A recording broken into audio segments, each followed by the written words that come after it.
एक आम इंसान रोजाना 1 kg से लेकर 2.7 kg तक खाना खाता है। इस तरह एक आम इंसान एक साल में 365 kg और पूरी जिंदगी में 28,800 kg खाना खाता है। ये सब कुछ हमारे जिस्म में मौजूद डाइजेस्टिव सिस्टम की वजह से ही मुमकिन है। हमारा डाइजेस्टिव सिस्टम बहुत सारे पेचीदा अवामिल पर मुश्तमिल है। इसमें 20 से ज़्यादा सेल की इकसाम पाई जाती हैं। ये सेल हमारे डाइजेस्टिव सिस्टम में खुराक को कार्बोहाइड्रेट्स, फैट्स, प्रोटीन्स और विटामिन्स में तोड़ देते हैं। डाइजेस्टिव सिस्टम के 4 मेन हिस्से होते हैं।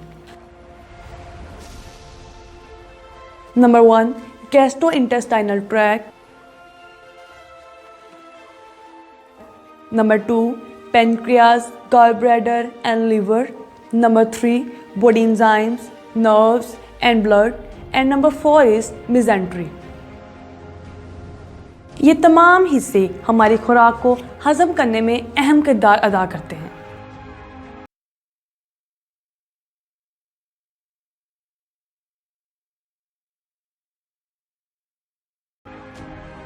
जब हम खाने को देखते हैं तो हमारे मुंह में मौजूद स्लाइवरी ग्लैंड्स स्लाइवा प्रोड्यूस करते हैं। डाइजेस्टिव प्रोसेस यहीं से इनिशिएट होता है। जब हम फूड को चबाना शुरू करते हैं तो ये हमारे मुंह में मौजूद स्लाइवा से मिलता है। हमारा जिस्म दिन में तकरीबन 1.5 लीटर स्लाइवा प्रोड्यूस करता है। हमारे स्लाइवा में एंजाइम्स पाए जाते हैं जो हमारे फूड को ब्रेक डाउन करते हैं, जिसे बोलस कहते हैं। फिर ये बोलस एक 25 सेंटीमीटर लॉन्ग ट्यूब से गुजरता है।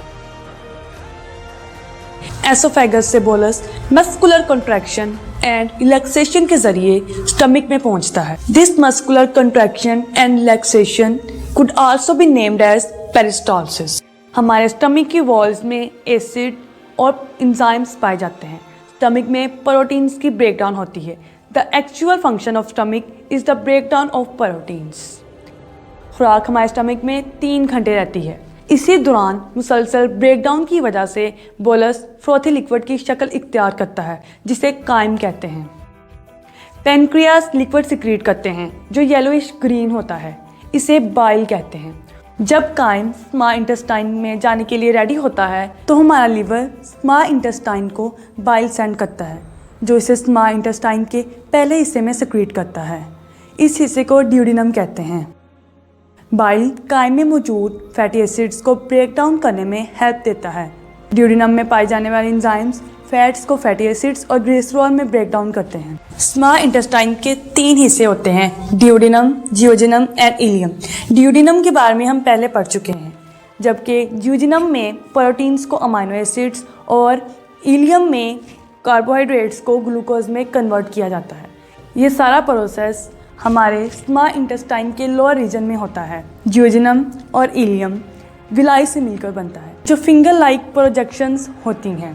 स्मॉल इंटेस्टाइन का सरफेस एरिया बहुत ज़्यादा होता है ताकि फूड मॉलिक्यूल्स पूरी तरह अब्जॉर्ब होकर ब्लड में चले जाएं, जहाँ से ये छोटे एनर्जी पैकेट्स यानी एटीपी की फॉर्म में पूरे जिस्म को अरसाल किए जाते हैं। बाकी बचने वाले डेड सेल्स, फाइबर्स और वाटर को लार्ज इंटेस्टाइन में भेज दिया जाता है। लार्ज इंटेस्टाइन के इस हिस्से को कोलन कहते हैं। लार्ज इंटेस्टाइन के इस हिस्से में मिनरल्स की मज़ीद अब्जॉर्प्शन होती है। फिर जो बाकी सॉफ्ट मास बचता है, इसे हम स्टूल कहते हैं। इस स्टूल को रेक्टम में भेज दिया जाता है। वहाँ से इसे जिस्म से बाहर खारिज कर दिया जाता है। अगर इस स्टूल को वक्त पर खारिज ना किया जाए तो ये हमारी बॉडी के लिए पॉइजनस साबित हो सकता है। इससे बहुत सी डिजीज़ काज हो सकती हैं, जैसे कि कॉन्स्टिपेशन। हम इसके बारे में अपनी अगली वीडियो में मज़ीद गुफ्तगू करेंगे। डाइजेशन का ये सारा प्रोसेस 30 से 40 घंटों में मुकम्मल होता है।